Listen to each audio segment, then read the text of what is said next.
E falando, e para usar uma expressão tua aí do circo, né, como você usou, imagino que pejorativamente, diante do que está acontecendo, né, com as revelações... Descritivamente. Descritivamente e pejorativamente também, porque é desacreditar, denota aí uma desobservância da importância do conteúdo e foca mais no emissor, né, da questão, no caso aí, o site da Intercept. Eu queria seguir aqui um pouco nessa, falando de imparcialidade ainda, de parcialidade, Vini, frente aos novos diálogos que foram revelados pela revista Veja, em parceria com o site The Intercept, e que compõe a capa do semanário, do periódico, do semanário dessa semana. Saiu ontem já, né, Vini? Saiu ontem a capa com o título Justiça com as próprias mãos e a foto do ministro da Justiça, Sérgio Moro, e hoje os conteúdos foram revelados em parceria com o site Intercept, que diz ter recebido as supostas mensagens trocadas por Moro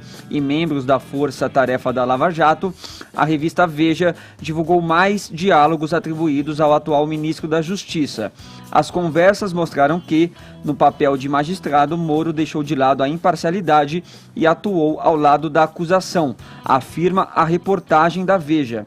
Em nota, a assessoria de Moro afirma que ele não reconhece a autenticidade das mensagens e que ele sempre se pautou pela legalidade. A revista também informa que Deltan Dallagnol foi procurado e pediu para ver as mensagens antes de se manifestar, recusando um encontro com os repórteres quando isso foi solicitado. Em conversa com a procuradora Taíde Ribeiro Costa, a delegada da Polícia Federal, Érica Marena, disse que Sérgio Moro pediu para que ele não tivesse pressa em anexar aos autos uma planilha apreendida com um suspeito. Caso isso fosse feito, o processo sairia das mãos de Moro e iria para o Supremo. Tudo isso nessas conversas novas reveladas pela revista Veja em parceria com o The Intercept. Em outro dos supostos diálogos, Deltan Dallagnol afirma que Moro alertou sobre a falta de uma informação na denúncia de um réu, o Zvi Skornik.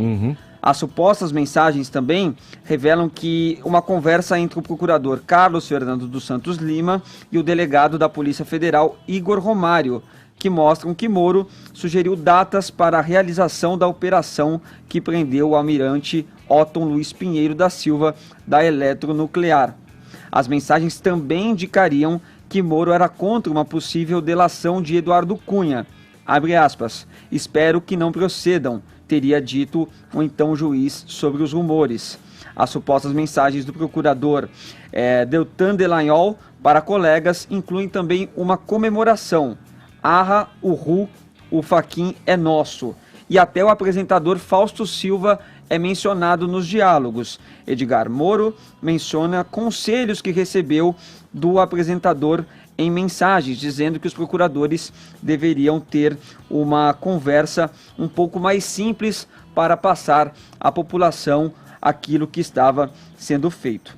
De acordo com a Veja, a reportagem procurou Deltan Dallagnol e Moro, que pediram que as supostas mensagens fossem enviadas a eles de forma digital. Eles não receberam. Os jornalistas, como eu falei aqui também no início desta nota, Edgar, mais conversas, portanto, reveladas agora em parceria do Intercept com a revista Veja. Inclusive, a matéria é assinada pelo Glenn Greenwald. Só um adendo, já que o Moro e o Deltan não confirmaram a veracidade das mensagens, o Faustão veio a público na própria Veja e confirmou que o diálogo dele, a conversa dele com Sérgio Moro é verdadeira. Valeu, Faustão. O diálogo, Vini, esse que você se refere aí no teu texto, é o seguinte, envolvendo o Dallagnol e a Laura Tesler, procuradora. Ele disse o seguinte, o Dallagnol: Laura, no caso do Zvi, que é o Zvi Skornik, que é um réu, né, dentro do processo, no caso do Zvi, diz o Dallagnol, Moro disse que tem um depósito em favor do Musa. E se for por lapso que não foi incluído, ele disse que vai receber amanhã e dá tempo de incluir. Só é bom avisar ele. Vou ver isso, né? A Laura Tesler responde. E aí tem outros trechos também. O juiz Sérgio Moro diz: preciso da manifestação do MPF no pedido de revigação, mas deve ser revogação da preventiva do Bunlai até amanhã, meio-dia. Ok, o Dallagnol responde: será feito. Seguem algumas decisões boas para mencionar quando precisar prender alguém. Pena que parece que quem emitiu a decisão anda meio estranho. Essas seriam juntadas aí a provas de que o juiz teria cometido atos ilegais na condução, na maneira de se comportar diante do processo. Ainda eu acho que esse é um caso que vai se desenrolar, não só pela previsão de outras mensagens que vão ser reveladas, mas no final de semana mesmo, com a repercussão, Vini, dos analistas, inclusive aqui da Jovem Pan, tem os programas da Jovem Pan, sim, que devem se debruçar sobre isso e fazer análise. Até porque é um material muito extenso da Veja, a gente precisou aqui dar uma resumida, né, nessa reportagem que eles acabaram divulgando. E aí? Eu tenho uma dúvida, o Faustão ele foi hackeado? Ele é autor de alguma dessas mensagens? O Faustão é citado nas mensagens, então ele confirma a veracidade das mensagens que envolvem ele. Então ele confirma a conversa que ele teve. Isso, ele confirma que esse assunto foi abordado com o Sérgio Moro. Eu tenho a impressão de ter ouvido e não pode atestar a veracidade da mensagem em si, porque ele não é o emissor nem o receptor dela, só para deixar claro para o ouvinte. Eu tenho a impressão eu tenho a impressão de ter ouvido isso no ar, no programa, o Faustão falando sobre a Lava Jato. Como ele muitas vezes se colocou e falou sobre isso, eu fiquei pensando que seria uma frase que ele poderia ter dito tranquilamente. Sim. Sabe, essa coisa de, olha, o Faustão... Porque quando a gente fala para o ouvinte que o Faustão atesta a veracidade da mensagem, parece que ele é emissor ou receptor da mensagem, isso tem que deixar. Mas ele atesta o conteúdo, ele confirma que o conteúdo de fato ocorreu. Essa Logo, observação. Esse trecho da mensagem está confirmado. Que seria algo como, olha, vocês falam muito juridiquês, vocês têm que falar uma... porque a partir do momento que o Intercept... Uma linguagem que o povo entenda. A partir do momento que o Intercept errou o nome de procuradores e trocou datas, a gente não pode dar muita credibilidade para as informações dele. Mas é o seguinte, a certeza da Veja sobre a natureza indevida da conduta do Moro não é fato incontroverso, juridicamente, é opinião. Portanto, não é jornalismo, é torcida. É muito importante a gente definir o que é parte, né? Parte pressupõe você tomar partido, portanto, pressupõe parcialidade. A equidistância no processo penal, Edgar, ela se dá entre partes próprias, no caso, réu e vítima. Numa ação pública incondicionada, como é o caso dos crimes de corrupção, a parte é o Ministério Público, mas ele é parte imprópria, ele é considerado parte imparcial. Porque a função do Ministério Público, ao contrário do que os leigos pensam, não é acusar. A função do Ministério Público é apurar a verdade e pedir a condenação ou absolvição do réu. E a gente não pode confundir as coisas, né? Qual que é o artigo utilizado para enquadrar aí a conduta do Moro como supostamente ilícita? É o artigo 254 do Código de Processo Penal. O juiz dar-se-á por suspeito se tiver aconselhado qualquer das partes. Ora, instrução processual, diligência burocrática e opinião não são aconselhamento, especialmente... Mas você diz que está corroborando com quem é crítico à posição e à postura dele. Não são aconselhamento, especialmente numa força-tarefa coordenada que é regida por alguns princípios. Indicar uma prova, cara. Não. O princípio da celeridade... Vai lá que tem um depósito, galera. Vocês estão marcando toca aí. Tem um depósito lá que pode... O MP cometendo um erro. O princípio da celeridade, da eficiência e da economia. Com certeza, porque... Cabe ao juiz para julgar o final do processo? Sim, porque é uma questão de celeridade, eficiência e economia. Para mim mostra uma inclinação total do juiz junto economicidade processual. E o próprio Moro falou numa das audiências lá no Congresso que chegou a orientar a defesa do Lula quando contraditou uma testemunha, porque o advogado estava incorrendo em erro. Na oitiva ali, perante as câmeras, gravado.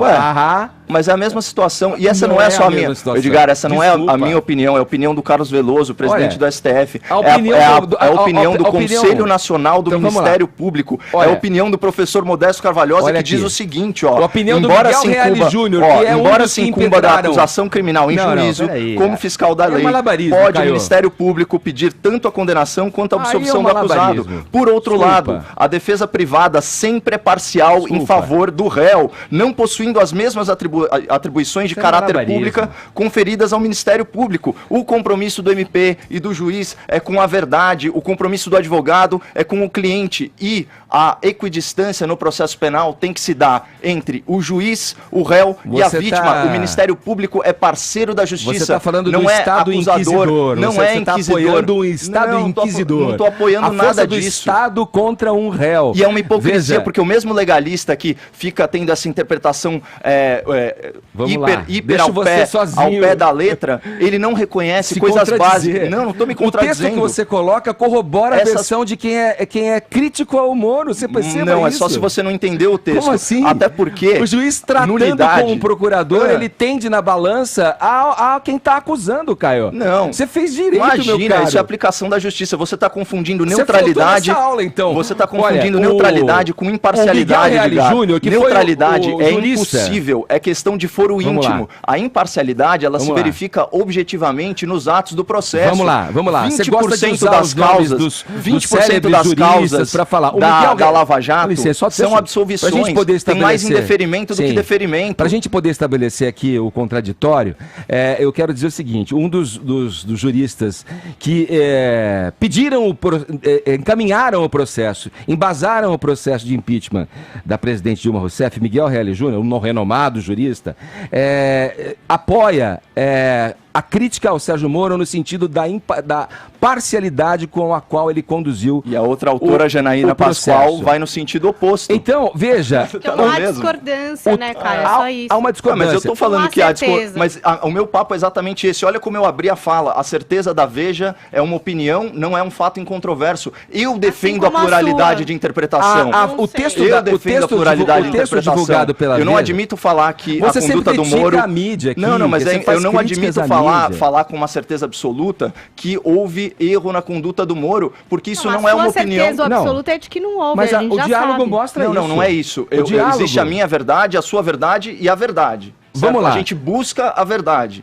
Esse é o fato. E quem tá mais próximo da razoabilidade dessa verdade? Então, eu tenho as minhas fontes, você tem as suas. Se a gente tomar por base, vamos lá, de novo, os diálogos da Intercept. Vamos lá, esses diálogos são verdadeiros? Parece-me que sim, pelo que o próprio juiz já se manifestou com relação a eles.